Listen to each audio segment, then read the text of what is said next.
Hi friends.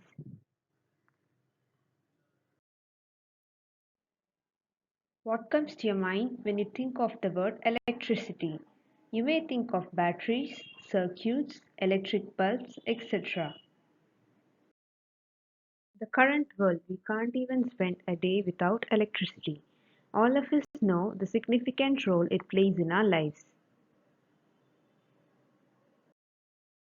But all of us must have wondered, how does a bulb glow when a switch is turned on? Or was electricity discovered out of a sudden? Now let's go back in time to know about the history. Nearly about 2600 years ago, a Greek philosopher Thales of Miletus has spoken about how amber, a resin obtained from a tree, which when rubbed with cloth could attract small pieces of feather, straw, etc. This was known as the amber effect. Does this look familiar to you? We all could have done experiments like using comb to attract small pieces of paper and rubbing glass rod with silk to attract pieces of paper. What is this phenomenon called static electricity, which is caused due to an imbalance in positive and negative charges? Isn't it interesting to know that amber effect was the earliest known form of static electricity? And isn't it even more fascinating to know that it was known from nearly 2500 years ago?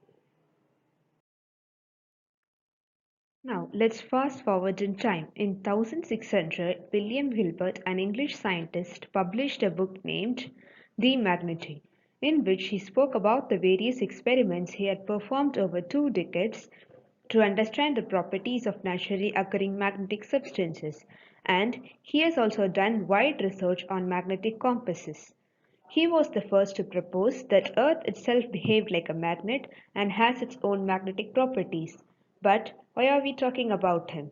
It's because he also investigated the amber effect and coined the term electricity from the Greek word amber. And he spoke about how magnetism and amber effect are different from each other. Now let's travel to 1752.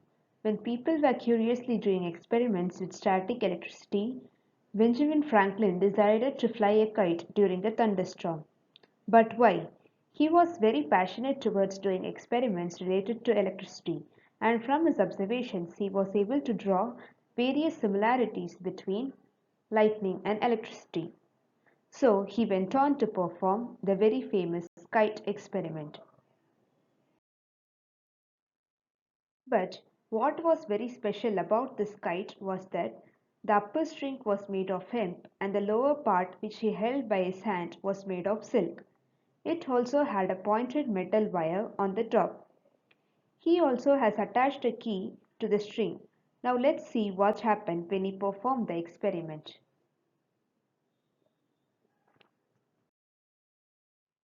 Now, when the thunderclouds approach near the kite, the pointed metal wire attracts the charges and the string gets charged. The most interesting observation made by Franklin was that when he brought the knuckle of his hand close to the key, it gets attracted. So Franklin could triumphantly display that lightning was a form of electricity. Now, in 1785, a French physicist, Auguste de Coulomb, gave us the most famous Coulomb's law. But do you know how did he come up with this law?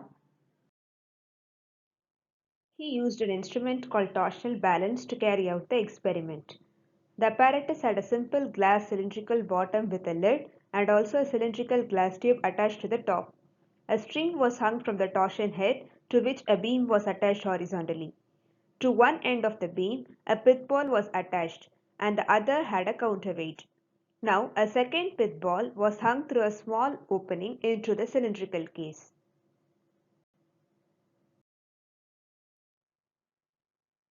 Pith balls are small balls which could be charged, for example by bringing a charged rod in contact with it. Now, when pith ball 1 and 2 are lightly charged, they undergo repulsion, and the distance is calculated by using the circular scale readings. Now, he carried out experiments using different charged balls And he came up with the conclusion that force between the balls is directly proportional to the product of the charges of the balls involved and is inversely proportional to the distance. Now we know what's behind the formula. Batteries are used everywhere, starting from clocks, mobile phones, torches, and to modern day cars. Now, are you curious to know about the story of the first battery? In 1800, which is nearly 200 years ago, an Italian physicist Alessandro Volta invented the Voltaic pile. Now, what's a Voltaic pile? Voltaic pile is a stack of alternately placed copper and zinc discs. Now, in between the discs, a cloth-like object soaked in salt solution was placed. Now, this acted like an electrolyte. Now, when he connected wires to the top and bottom of the pile, steady current was observed. The current could be varied by varying the number of discs. This was the first battery invented.